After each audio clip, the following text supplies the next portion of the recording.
I have seen the torch of freedom pass from hand to yearning hand, and the vision of our fathers spread hope throughout this land, as the dream some fought and died for in my heart becomes my own.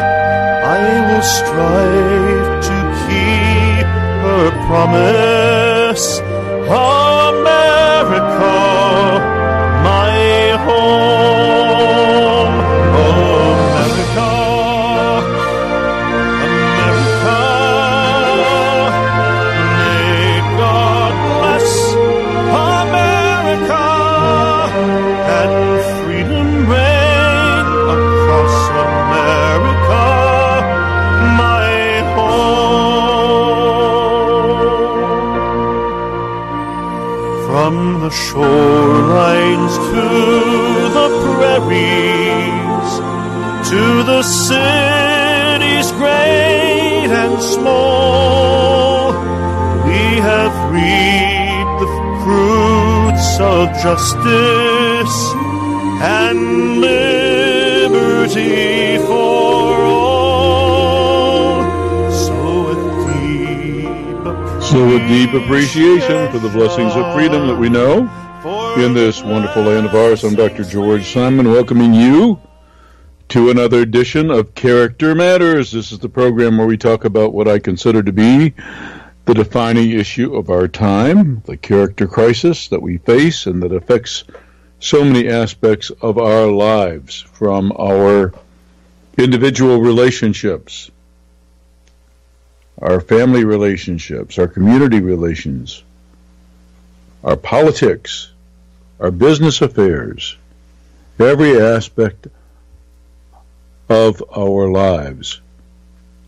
And that's why I have written and spoken about the character issue for so many years on my blog at www.drgeorgesimon.com or www.manipulative-people.com. Either URL will take you to the same place. And on these weekly broadcasts on UCY.tv, and in my 4 books, In Sheep's Clothing, Understanding and Dealing with Manipulative People, the international bestseller, and the other bestseller, Character Disturbance, the Phenomenon of Our Age, the go-to book for understanding all the nefarious characters you're likely to encounter in your life. And then, of course, my book, The Judas Syndrome, for the Christian faith community. And then, last but not least, my book with Dr. Kathy Armistead, How Did We End Up Here? The Relationship Partner Survivor's Guide to Navigating Through this character-disordered world of ours. And then, of course, this program. Every Sunday evening at 7 p.m. Eastern Time. And if you want to join the conversation tonight on UCY.tv, Character Matters, give us a call at 501-258-8326. That's 501-258-8326. And I'll be happy to take your call. Well, another interesting week. And unfortunately, another tragedy. We have no details at the moment, but a pretty tragic state of affairs in Texas, just outside of San Antonio. I think the latest count is 26 dead in another mass shooting. We had the attacks in New York just days ago, and now a mass shooting in Texas. You know, however this goes down, however this goes down, whatever turns out to be the reality here of who did this and why, I can pretty well guarantee you that character will be playing a role.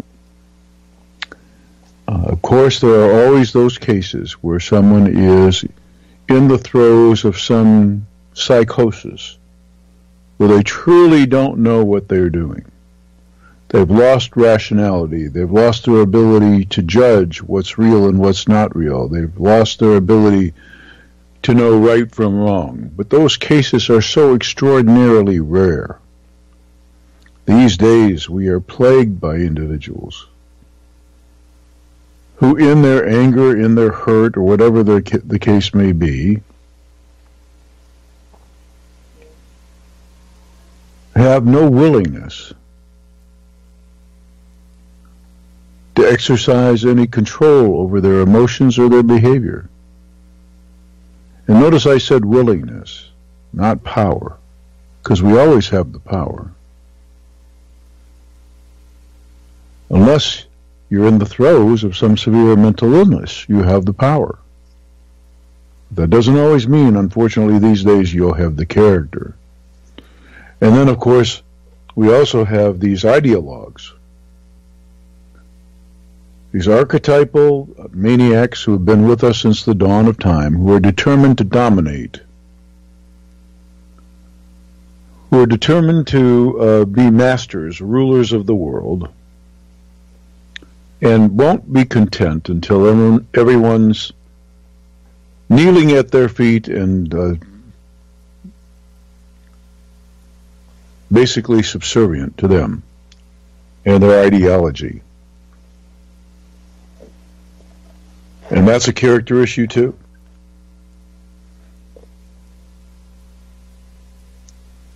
So, however this plays out, I know you can already tell how the media will treat this and what kinds of issues will be raised. First, of course, there will be more discussion about firearms in general, and their prevalence and their ready availability. And of course, there wasn't a similar discussion about cars when this maniac in New York drove a truck through a crowd of people over a long stretch of road or sidewalk, bike pathway. There wasn't any outcry for, automobiles kill more people than any other machine we've made. There's no public outcry to take them all off the road. The outcry there has more to do with their pollution effect. And the fact that they're a big source of CO2 emissions. Everybody would be happy if there were more electric vehicles and more hybrids, et cetera, so that wouldn't be a problem. But the vehicles themselves, they're okay, even though they are involved in the deaths of more people. Far more. Every day. So you already know where this is going to go. There'll be more talk about all of this stuff, and there'll be very little attention paid to the number one problem of our time. And that is how many people we have among us who are dysfunctional in some way, who don't have proper control over their emotions or their behavior, and who, in their hurt or their anger or whatever, lash out in unspeakable ways. And then and then refuse to pay any kind of price. They don't take their lives in desperation. They just don't want to pay the price. It's a sad, sad state of affairs. We still don't know. We still don't know very much about the shooter in Las Vegas a couple of months ago. And we don't know much about his motives, but one thing we do know, the sheriff has been talking, and I'd given an interview to a reporter for an article that appeared in the National Enquirer probably maybe 3.5 weeks ago now. And my conjecture at that time was that this person who was a high roller, big stakes gambler, he'd made a lot of money, but he liked to throw it around. And he especially loved the image of being a high roller. And my hunch, the most logical explanation for his behavior, whether or not he came under the influence of a radical group or not, I wouldn't rule that out. But my number one hunch was that things had not been going well in his lifestyle. And he was angry and upset about it. And, of course, he couldn't find the culprit within himself and his own character. He would have had to have blamed the evil Sin City for its corrupting influence. And if he had come under the influence of any radical group, they would have reinforced that notion. This is how these radical ideologies win converts, especially these lone wolves. They basically tell them that things are not going well for you, not because of anything wrong with you, your decision making or your character. No, it's the evil system that you're in. And it's the evils in the environment in which you are. And therefore, you have the right to correct that. Take it in your own hands to correct that. And make a statement, so to speak. And so we learned this just this week from the sheriff that indeed, over the past 2 years, this man was not doing very well. Gambling, losing a bunch of money. Things were not going as they had gone for many years. He actually had done quite well for years at the tables, betting a lot and winning a lot, and coming out ahead. As a matter of fact, he had pretty much developed a lifestyle of gaming. But over the last couple of years, things were not going well. And he needed somebody to blame other than himself and the defects in his own character. Boy, it's so hard to look at ourselves. There are so many lies we tell. The worst ones are the lies that we tell ourselves about who we are and what makes us do the things we do. So I suspect that whether or not he came under the influence of some ideological group,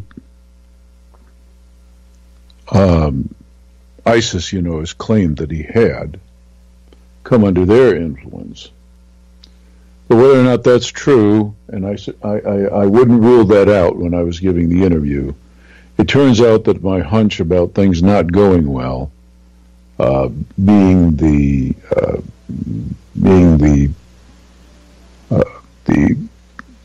prompting circumstance here. Turns out that may be correct. And it just underscores, unfortunately, the problem of our time, the number one problem of our time, and that is that individuals entering adulthood don't have the internal controls, the well-developed conscience necessary to function in a way that's responsible themselves and that ensures that they will behave responsibly toward others. They just don't have the internal mechanism. It hasn't been built into their character. That's the tragedy of our time. That's the tragedy of our time. The number one tragedy. And it gets virtually no attention. But I hope, it is my fondest hope, that it simply changes, that our focus turns to where it needs to change, to where it needs to turn, excuse me. And that is to the character issue. So we got other things to talk about tonight, but you may have something on your mind too. You may have a relationship situation going on that you need some advice about. You may be dealing with somebody at work. You may just have a general question. Maybe you've read a couple of the articles on the blog, or maybe you've read something in one of the books, or maybe you just have a comment you think that others would be interested in. Whatever the case may be, if you want to join the conversation, give us a call at 501-258-8326. That's 501-258-8326, and I'll be happy to take your call. Well, coming up, folks, is Veterans Day, and for that reason, the next program we'll try to fix things up so that you can be treated once again to the full version of the theme song that you hear at the beginning and the end of the program, America, My Home, a composition by myself and my beautiful wife, done before the turn of the new millennium, composed then, and meant as an anthem for the new millennium, and it became popular following the 9/11 attacks. And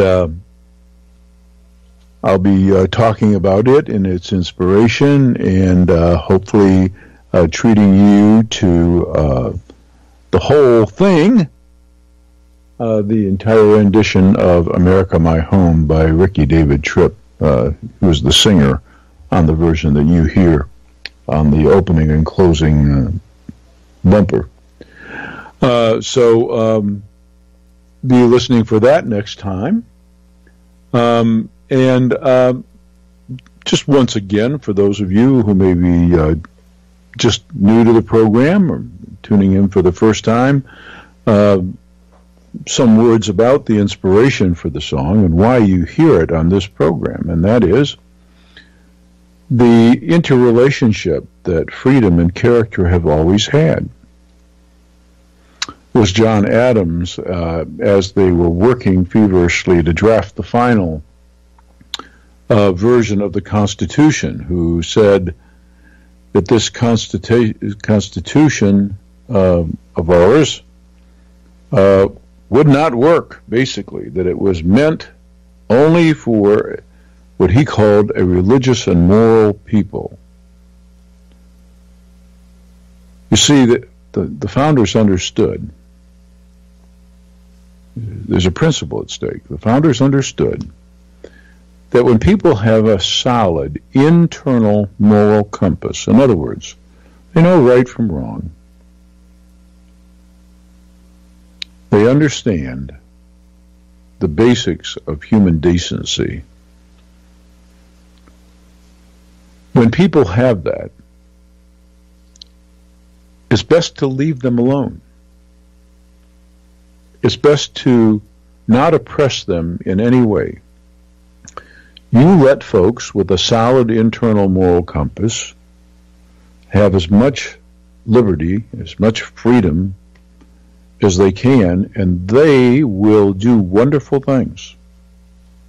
And they will not only tend to prosper themselves, but they will tend to create opportunities for others as well. So freedom and character go hand in hand. And they also knew, the founders did, that in the absence of that,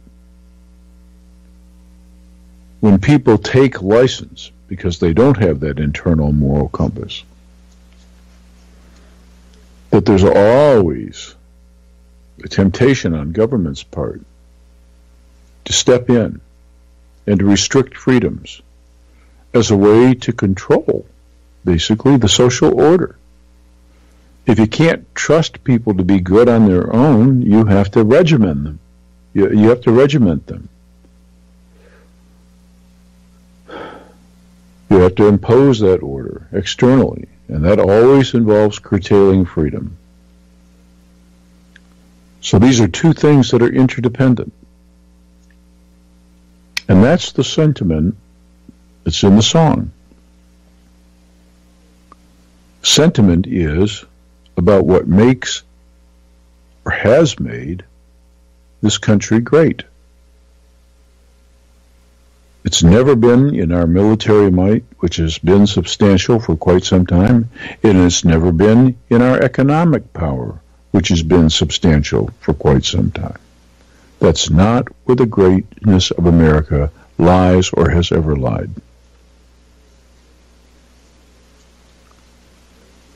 It's always been in the character of our people. It's always been in the people of good character who take the values that we espouse seriously and live them out in their daily life, who take their responsibilities seriously.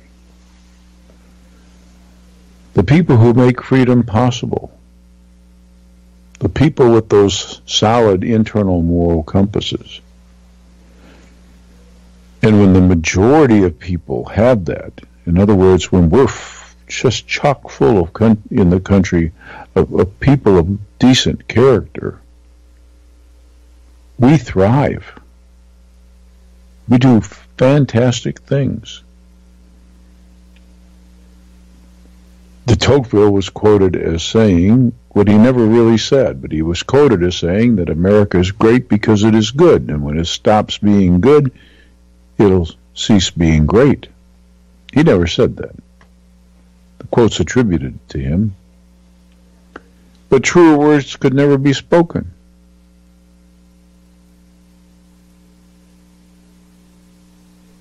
We're great when we're good. Just that simple.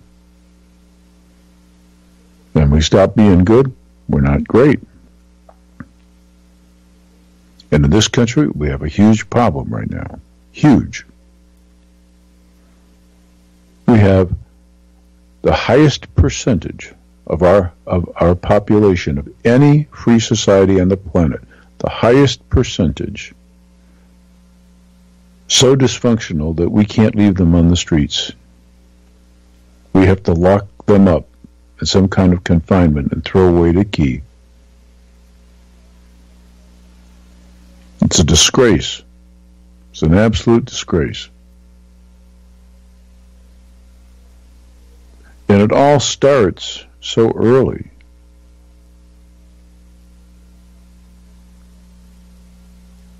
Our families don't stay together. Marriages don't hold up. It used to be the rare event that families disintegrated. That was the rare event.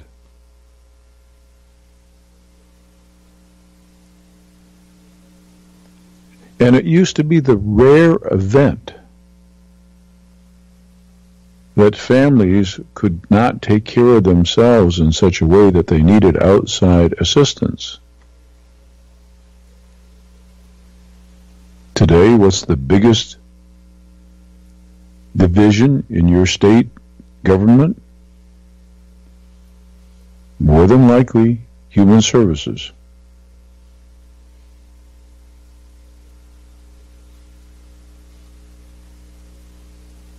Some people call this the nanny state, the welfare state. That's really just the tip of the iceberg. The problem is, how many people are so dysfunctional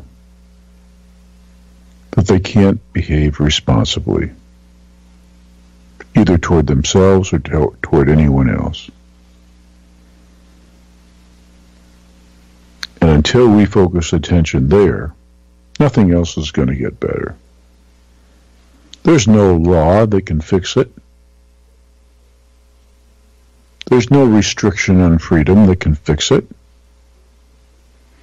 It only limits the ability of decent people to do what they want to do and to lead free and productive lives.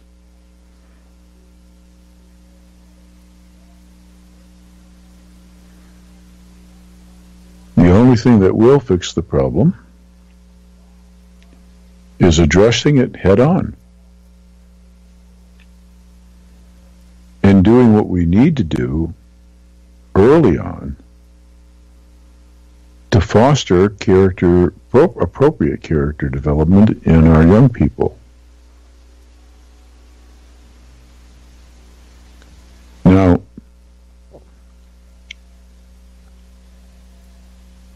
you may have some disagreement with that, but you may also have some glaring examples that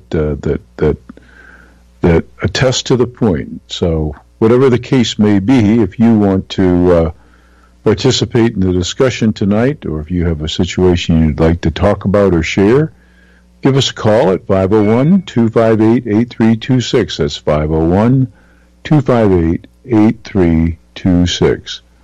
Well,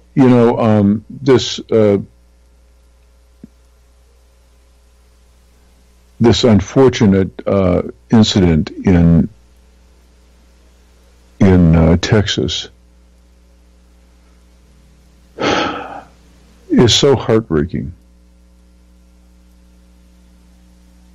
It appears that the person who shot these people in this church just outside of San Antonio, Texas, is himself dead. But unfortunately, he also killed at least 23 people. There are others seriously wounded, so we won't know for sure what the death toll will be for a while.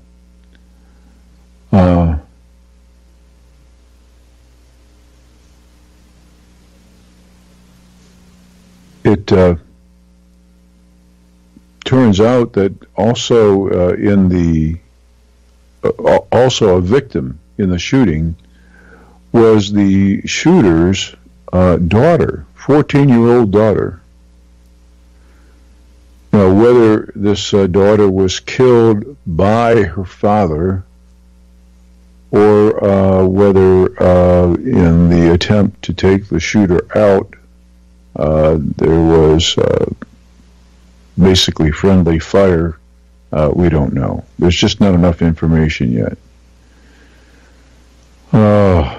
I'm reading here that the gunman has been identified as Devin P. Kelly, 26 years old.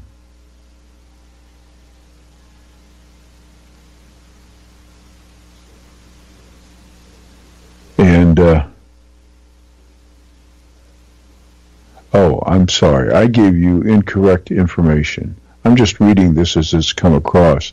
I gave you incorrect information. Let me correct that. The the 14-year-old daughter that was unfortunately killed in the shooting was the daughter of the pastor of the church. This was a Baptist church in this town just outside of San Antonio, and it was the pastor's 14-year-old daughter who was killed in this hail of gunfire. So, unfortunately, there's just not that much information right now. As more information comes in before I sign off tonight, if there's anything more of significance, I'll be happy to report it. But when these tragedies happen, the thing that hurts, well, I mean, of course, the tragic loss of innocent life, I mean, what can you say? But what bothers me so much beyond the tragic loss of innocent life and the message that it sends is where our attention always starts to turn when these things happen. We start pointing the fingers all kinds of places, except where we need to. And I'm also going to devote a couple of programs to an issue that I've wanted to wait until I could articulately speak on my evolving stance on the issue. But we're going to have a discussion about the role that healthcare plays. I see we have a caller calling in. I'm going to take this call and see. Hello and welcome to Character Matters. Hi. I just wanted to call mainly just to thank you for everything you've done, because all the stuff that my husband and I have learned from you has just literally changed our life. Well, thank you so much. I really appreciate that. You have no idea how that kind of validation has always sustained me in my work. Well, I'm feeling I'm just really nervous, but I'm also really emotional because, I mean, my husband and I, we both have just severe anxiety, and we both come from families where there's a lot of just character problems and narcissism, and we were just kind of a product of that for a long time. Mm-hmm. So when we found your work, it was kind of scary at first because we didn't really want to believe a lot of it, I think. But right.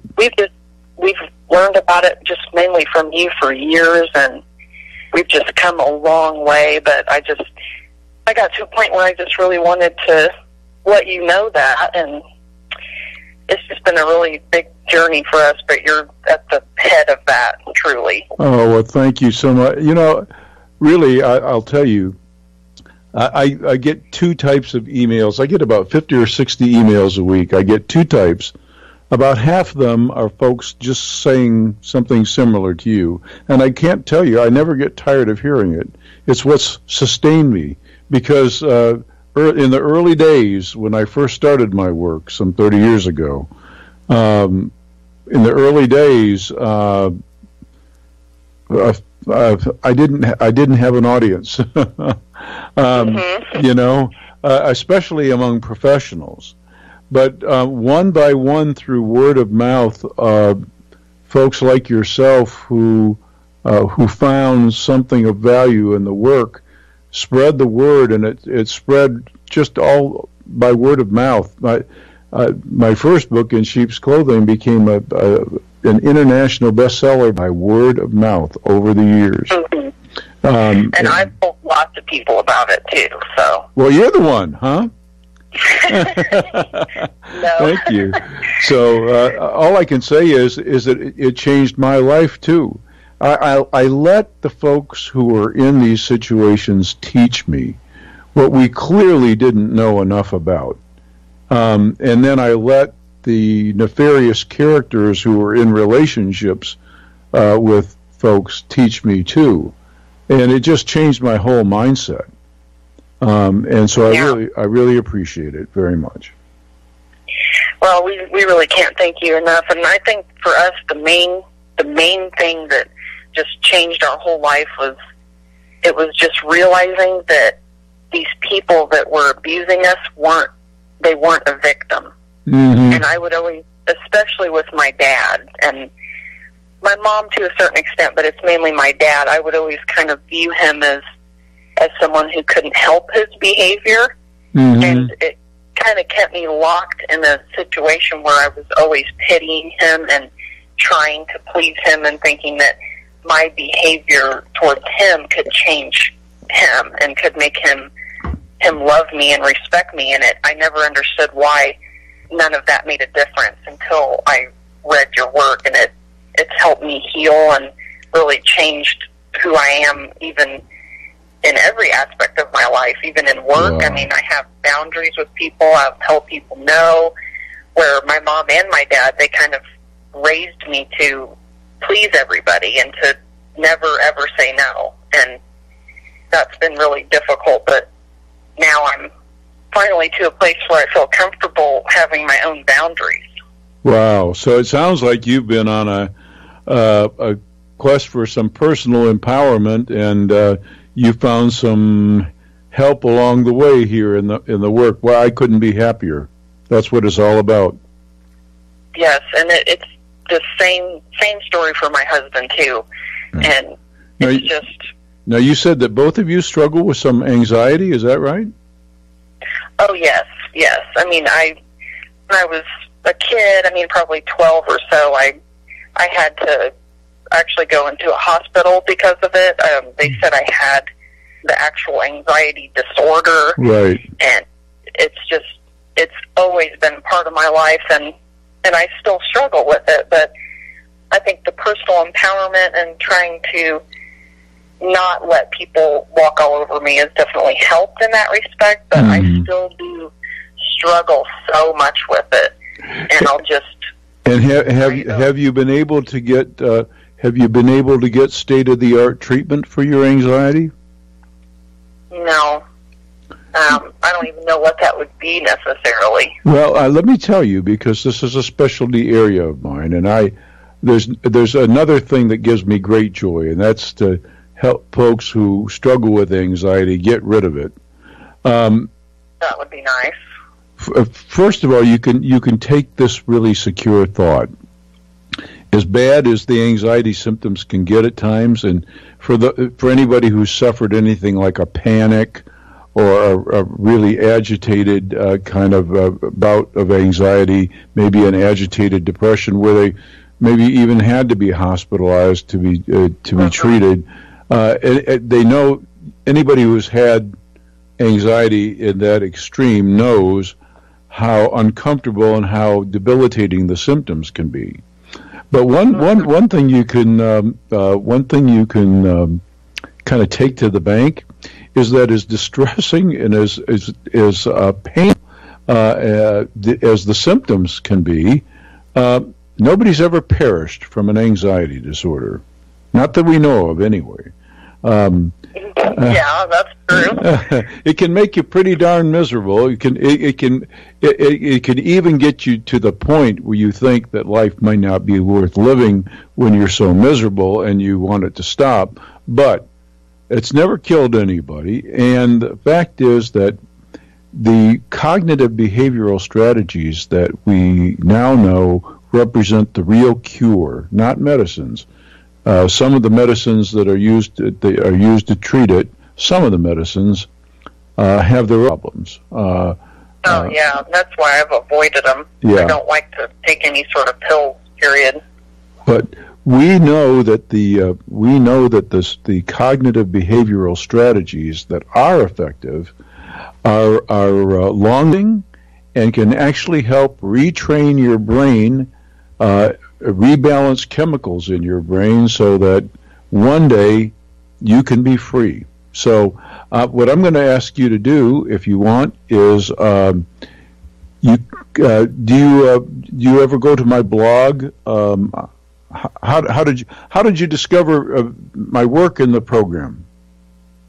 Well, I honestly don't really remember exactly. It's been quite a few years. I remember my husband, we were in a church at the time, and the church was just very negative and just abusive, and he was kind of searching for answers, and I know he came to you through that, through realizing that these people were narcissistic at the head of the church.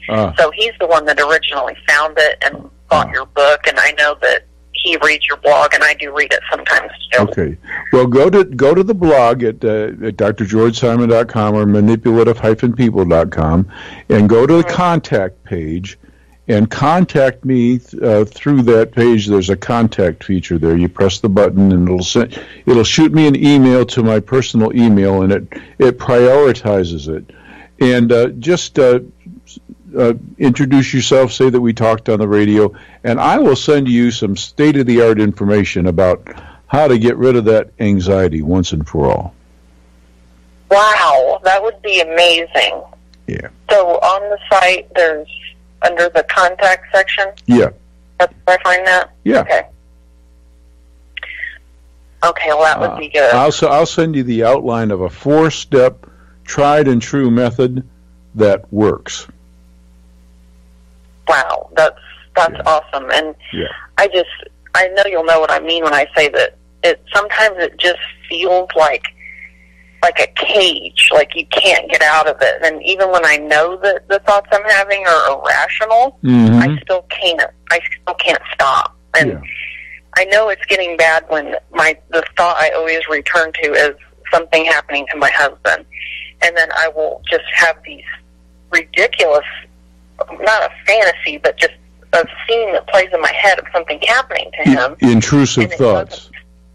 It doesn't stop. And then it gets to a point where I have like heart palpitations, and I'm sweating, and it's all over something that hasn't even happened. Like he's perfectly fine, but it's just like a cycle that I get into, and then sometimes I'm out of it, but it'll just get triggered. Right. And it's awful. Right. And I know he has a similar experience. Right. But not quite as ridiculous as that, but he still struggles with it too, so I know he's really going to benefit from any information that you could give us. Right. Well, the method works. It's simple. It's a simple method in that it's very straightforward and it's quite clear. It's just basically 4 steps. So it's simple in that regard. That doesn't equate with easy. Any strategy, of course, any discipline, it's like learning yoga or anything else like that. Any discipline requires practice and requires some effort. But I can tell you that it does work, so I'm happy to send some information along to you. Okay, that would be awesome. Well, I can't thank you enough for your call. I really appreciate it. Like I said, the validation means a lot. It always has. Yeah. Well, we consider you truly like a gift from God, because we prayed for help and knowledge, and God gave us you. So we consider it an answer to our prayers. You're very sweet, and I thank you especially from the bottom of my heart for recommending my books to others. That's been my livelihood for the last several years, and I'm going to be going on one last brief speaking tour next year in only 6 select markets.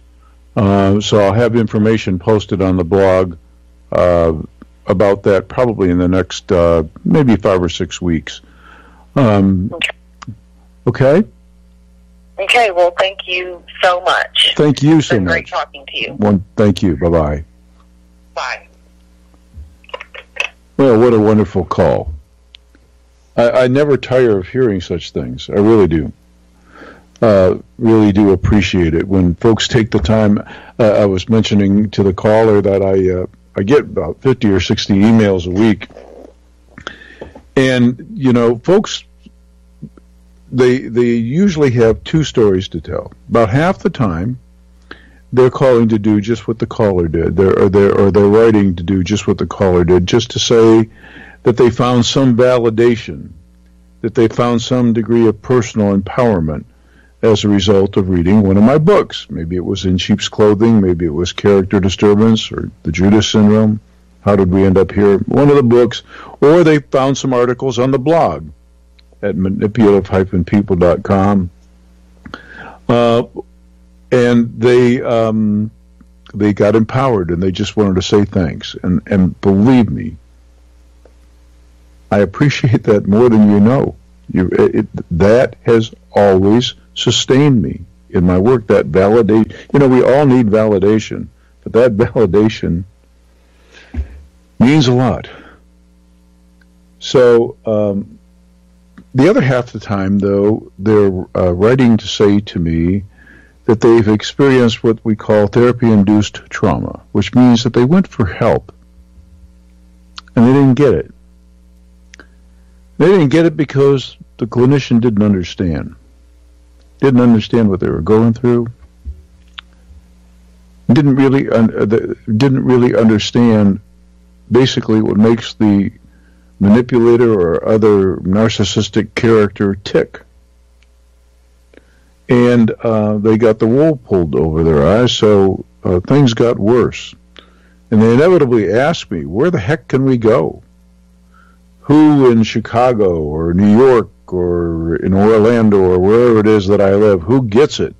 That can really give me some help. And unfortunately, I always have to say that it long ago proved very impossible for me to keep a referral roster of people, of clinicians across the country. That's just impossible. People move, they develop different areas of expertise. It would be an impossible task to do that. So I always have to say that I can't provide a name or a situation, but I can give some general guidelines. And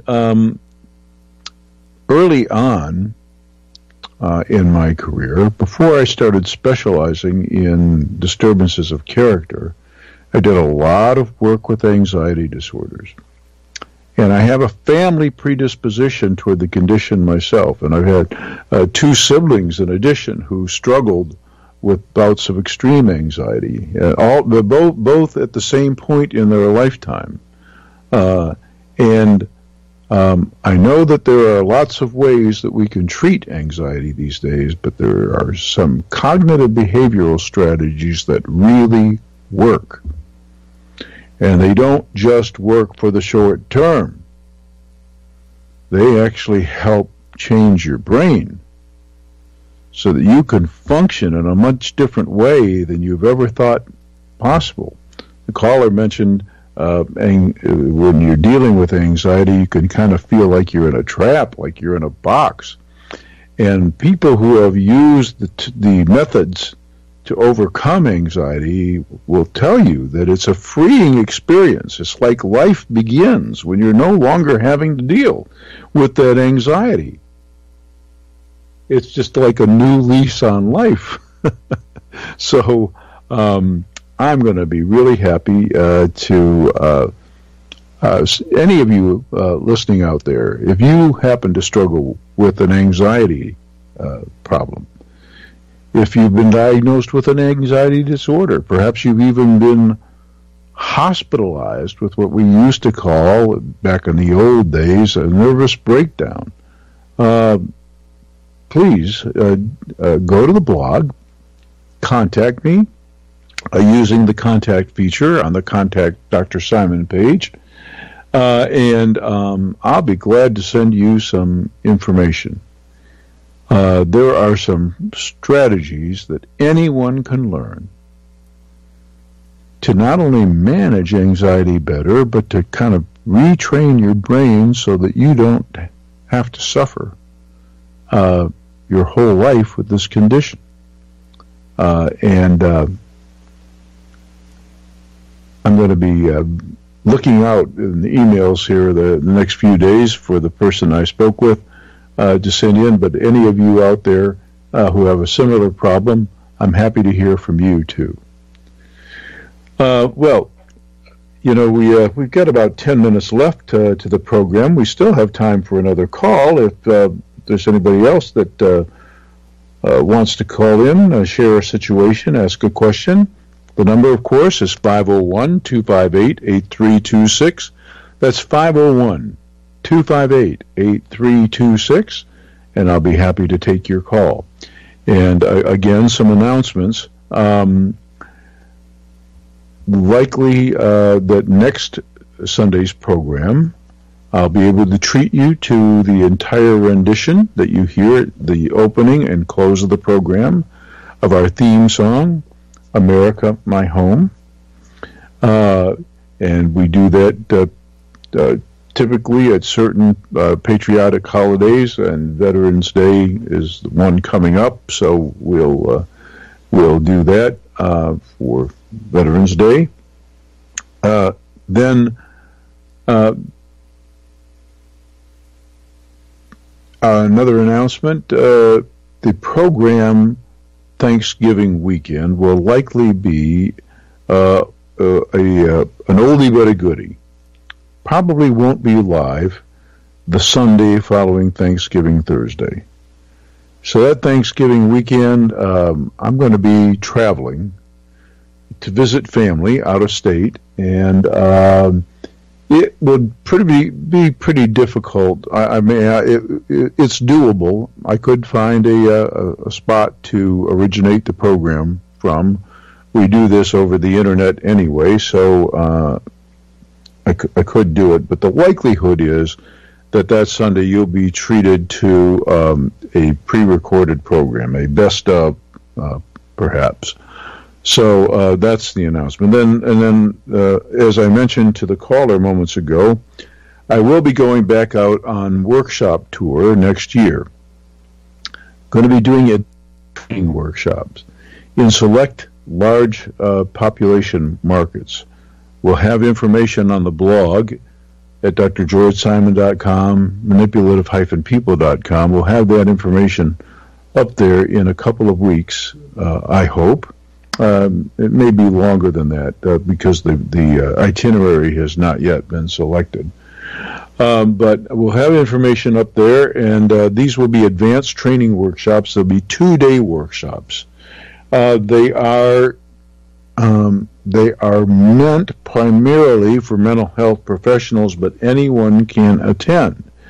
But a word of caution, because they are meant for mental health professionals, they are priced accordingly because professionals will be getting their CEUs. So this is not like some of my other appearances where you pay a nominal fee at the door and there's a lot of folks, and that offsets the cost. These are professional workshops. They're 2-day long. They're intensive. Anyone can come because the way I present my material is digestible for even lay folks. You don't have to be a professional to come, but do be prepared for a little sticker shock. But I'll still have information about those workshops up on the blog in the next few weeks, so stay tuned there. Let's see, a couple of other announcements. I mentioned before that I really want to move this program in a different direction, and I've been thinking seriously about a change in theme song. And so I'm sending out the call once again for suggestions. I've spent some time today once again reiterating why the song that we do play is relevant. It's the interdependence of freedom and character, and what has made our country a great place to live in various times in our history. It's when we have decent folks among us, a preponderance of decent folks, people of good character who honor our best ideals and live them out in their daily lives, that makes us great and makes us healthy and whole. But I'm thinking that the new direction that the program is going to be taking needs a new theme song. And it will still be character related, but what the focus is going to shift on what it looks like for people of really decent character to be working toward a more just, wholesome, healthy community, world. What it looks like for people to be coming together to make this all work a heck of a lot better than it's been working. So be thinking about that, and I am happy to hear from any of you with regard to a theme song that you think might be relevant. So just pass your suggestions along, contact me through the blog using the contact feature, and I'm happy to hear your opinions about that. And then, as I mentioned just before I took the last call, I'm going to be also talking about my evolving stance on the whole health care issue. I've been in the health field for a long time, and I've seen a lot of changes. But one thing that's becoming increasingly clear to me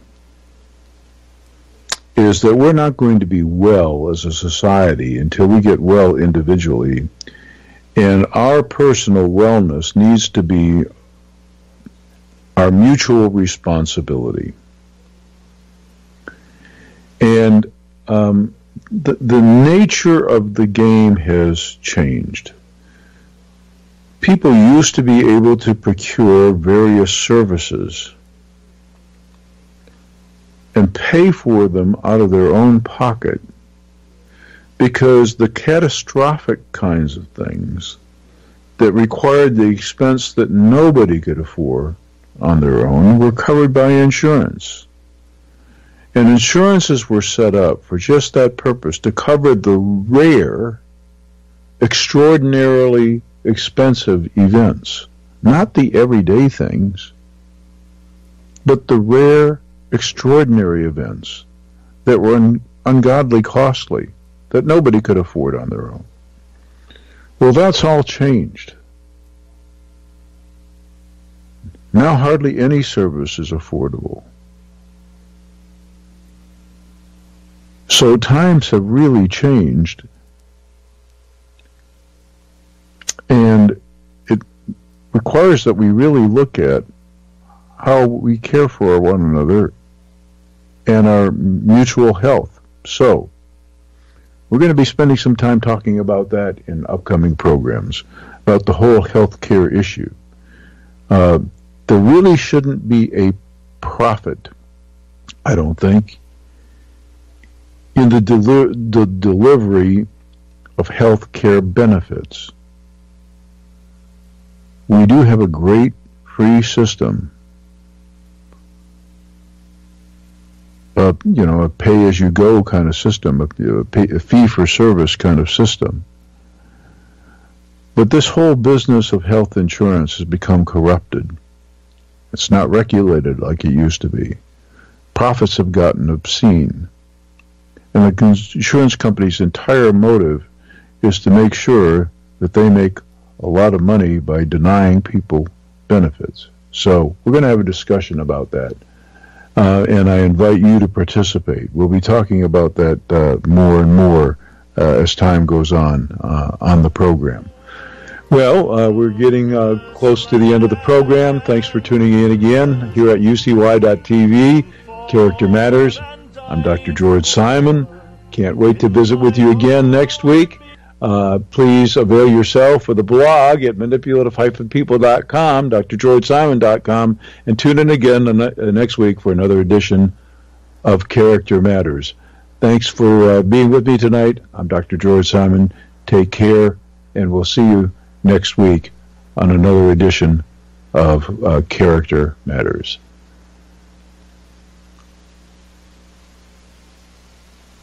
I'm not hearing our closing bumper, so I'll keep it.